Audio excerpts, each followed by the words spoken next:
Welcome to this webinar on writing your APC case study. My name's David Inman and I'm an RICS APC Assessor, Assessor Chair and APC Auditor. RICS specify that the maximum word count for your case study is 3,000 words. That is the maximum. Whilst you should aim to get to as near as the 3,000 word limit as you can, you must not exceed it. And if at any time RICS staff discover that your case study is over the word count, your interview can be cancelled. Your case study must be on a project or a series of projects that you have personally been involved in during the last 2 years prior to your submission date.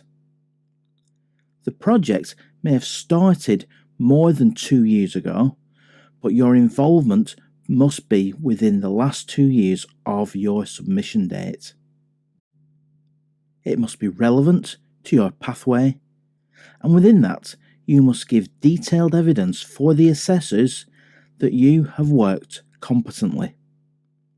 And your case study must be a real life project.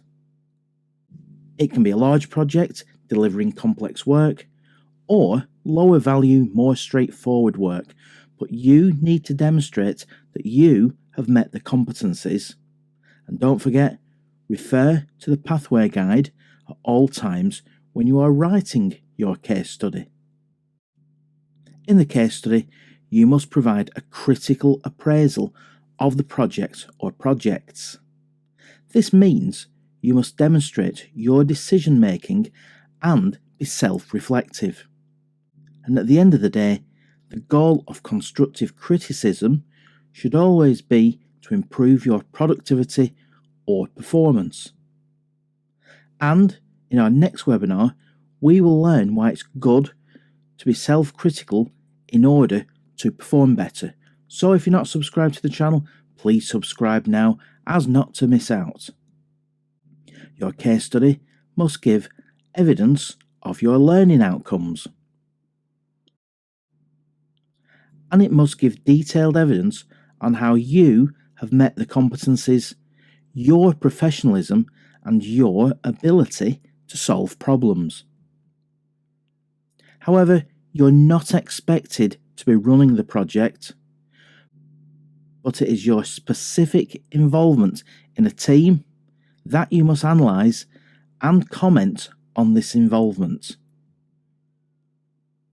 The project may have been running for some time when you become involved, or you've been involved continually through the project lifespan.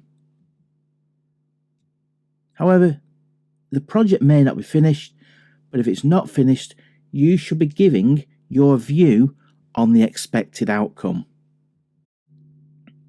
Don't just explain the project, but tell your story of the processes that you followed, and it's important to include all RICS mandatory requirements that you followed, which you should also be expected to be asked questions on in your interview. And also explain your decision making. A top tip though is before you type a word of your case study, plan the structure. And when planning, RICS recommends the following. Start with an introduction. That should be about 500 words, saying what you do, your responsibility on the project, the stakeholders that are involved, and the timeline. Then move on to your approach, your achievements, and finish with a conclusion.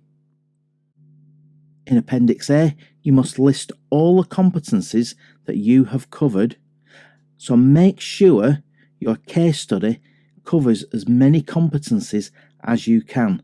But in Appendix A, be honest and let this list be a true representation of the competencies that you have actually covered in your case study.